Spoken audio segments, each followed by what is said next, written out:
Welcome back to my channel. My name's Sarah, and today we're going to talk about why you need an emergency fund. You need to be able to build an emergency fund. An emergency fund is not negotiable, particularly in today's climate where I'm seeing people losing their jobs, people being made redundant, just really struggling with living paycheck to paycheck, and people not feeling financially secure even when they have solid, or what we perceive to be solid, 9 to 5 jobs. So an emergency fund gives you so much more security and freedom than living off credit cards or putting yourself in debt. So we're going to talk a little bit about emergency funds. We're going to talk about why you need them. I'm going to give you 10 hacks that you can use to help you build up your emergency fund. I hope you enjoy the video. Please like and subscribe, and let's get into it. For me, having an emergency fund gives me a couple of things. It gives me security. I am a naturally anxious person. I'm somebody who worries a lot about the future. I struggle to stay present. You may be like me. You may also be anxious about these types of things, or you may just be somebody who wants to make sure that they've got their ducks in a row and are able to plan effectively for their future. An emergency fund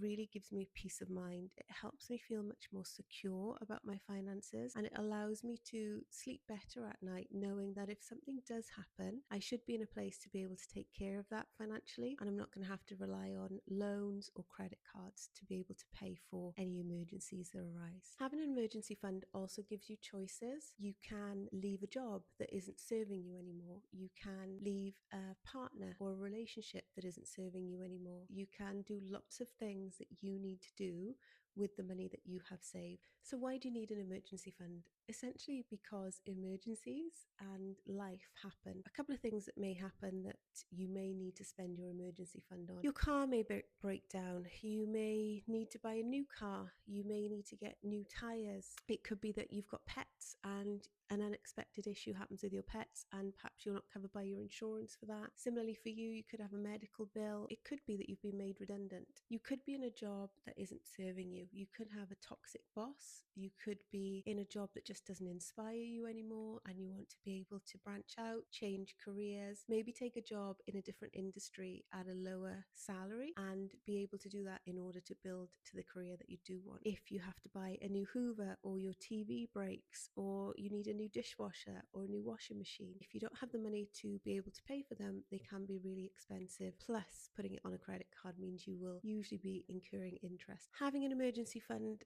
basically just means that financial safety net that allows you to stay on track and pay for unexpected emergencies without worrying and stressing about how you're going to be able to do that. It's really important that you understand how emergency funds work. They're not savings that you would put in sinking funds, for example. So sinking funds are separate. Sinking funds, as I see them, are smaller amounts of money that you would put to one side, perhaps in a separate savings account, that you are going to spend on a holiday or on gifts for Christmas or for birthdays. That's separate to your emergency fund. Your emergency fund is not something that you should be dipping into. It is something that you should be saving and putting in a high yield savings account.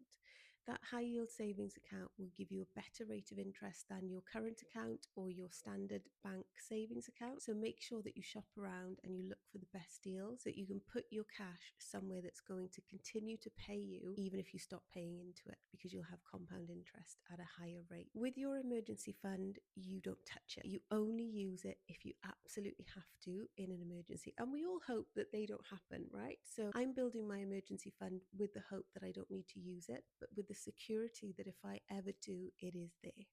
So how much do you need in your emergency fund? Most financial analysts and financial creators would tell you that you need between 3 to 6 months worth of expenses in your emergency fund.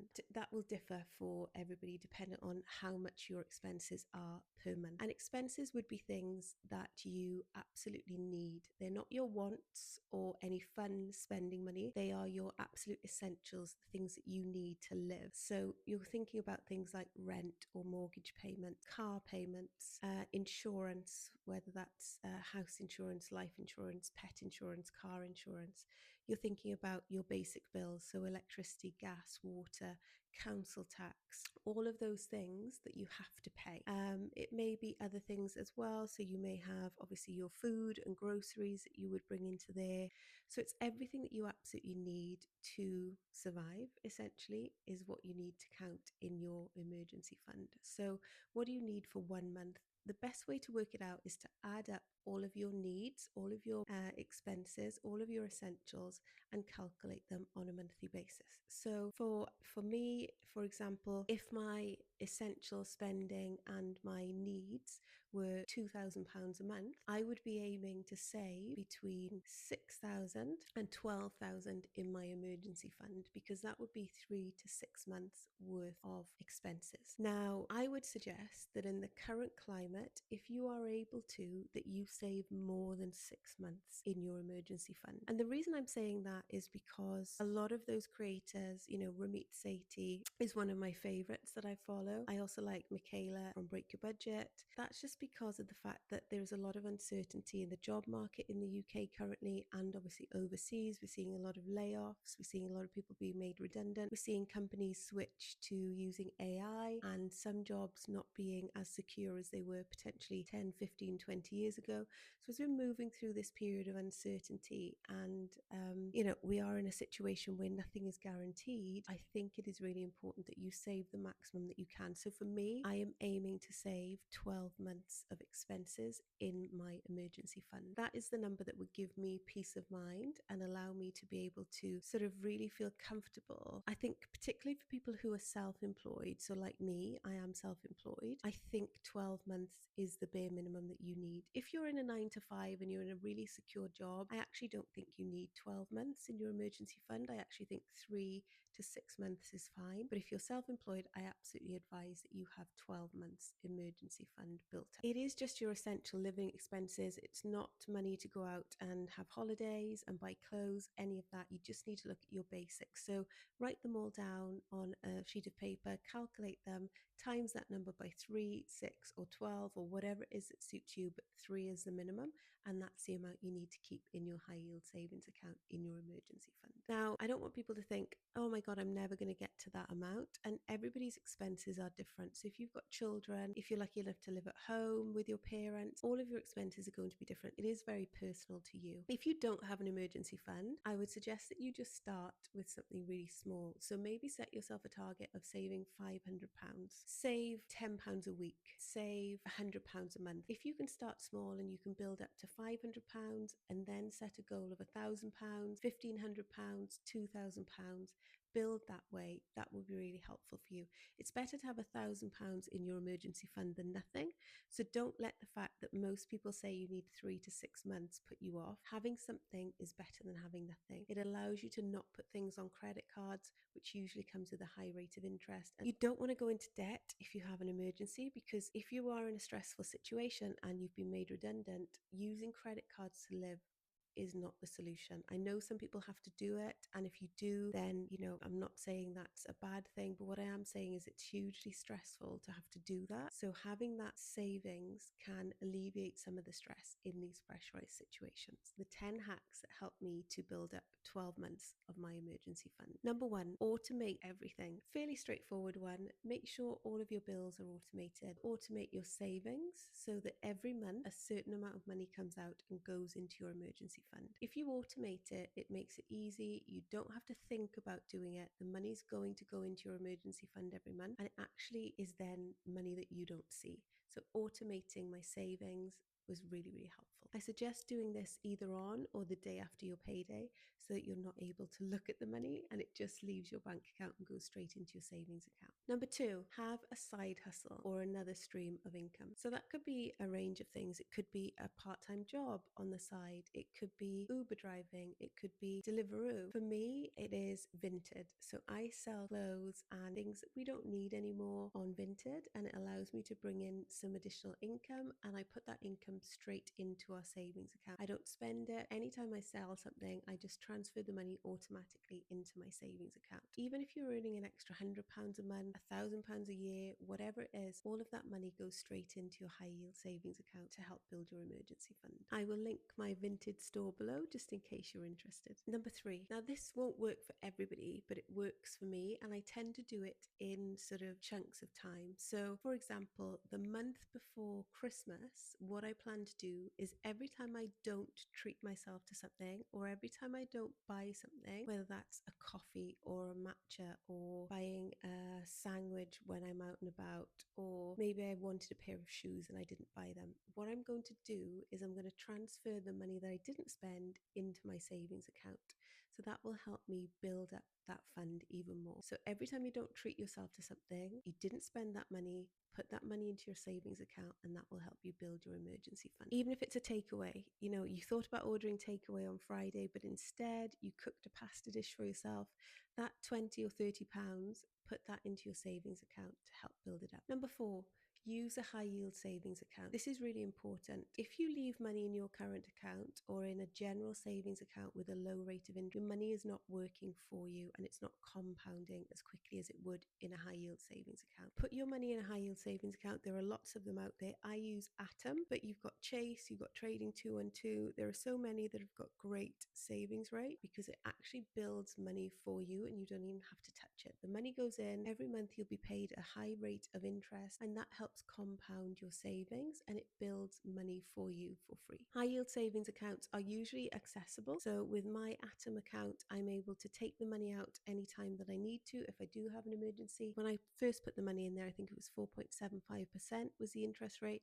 It has dropped recently to around 4%, but you're really looking for anything around 4% and above.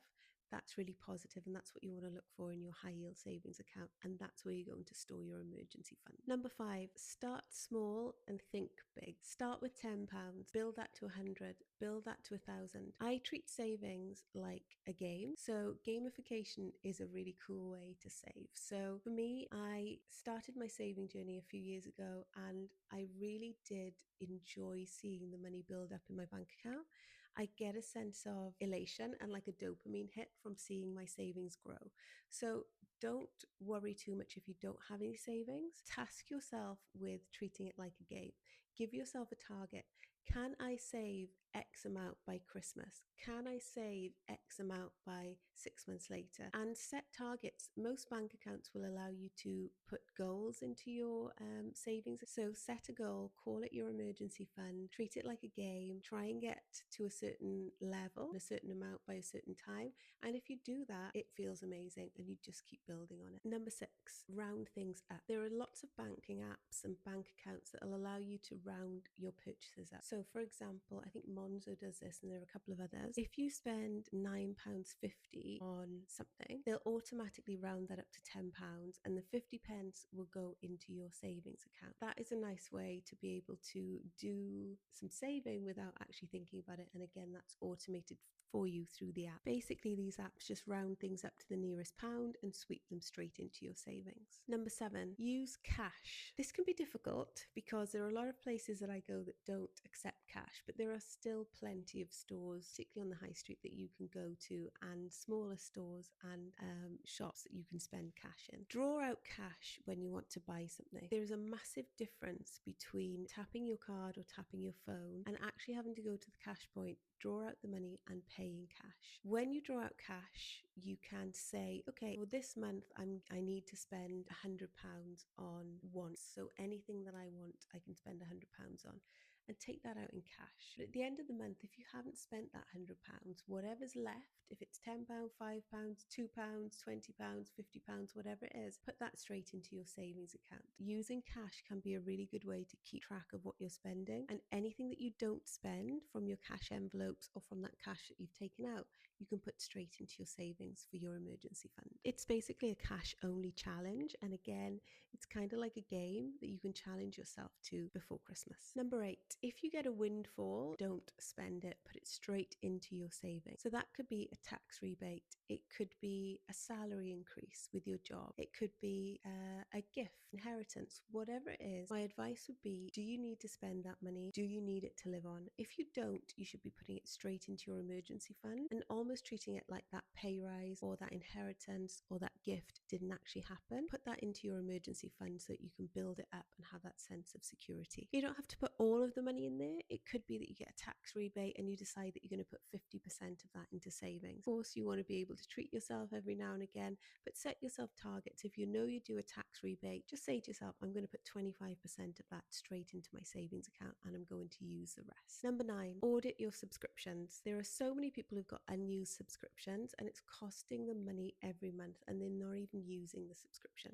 So that could be Netflix, Amazon Prime, Apple TV, Disney Plus, Audible, ChatGPT, whatever it is. Do you really need those things? Some you may need for work, and of course you've got to keep them, you've got to pay for those things.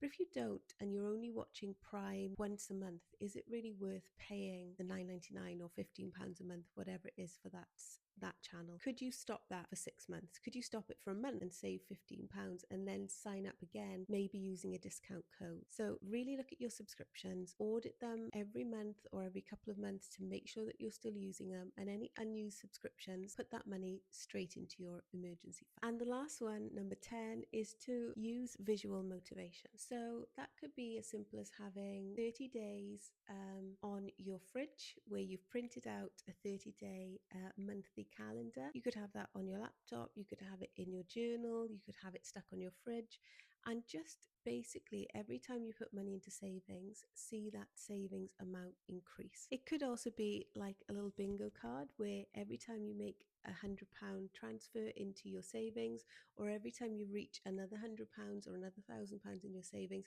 you cross something off on your chart. It's just another fun way to make yourself feel like you're achieving something, see a visual interpretation of your goals, and see you hitting those targets that you've set for yourself. I had a savings tracker that I stuck on my fridge, and every time I hit a certain target with my savings, I coloured that in, and it was kind of like seeing the growth of my savings visually every time I went into the kitchen, and it really did make me feel proud of the amount of money I'd been able to save. So those are the 10 hacks that helped me build a 12-month emergency fund.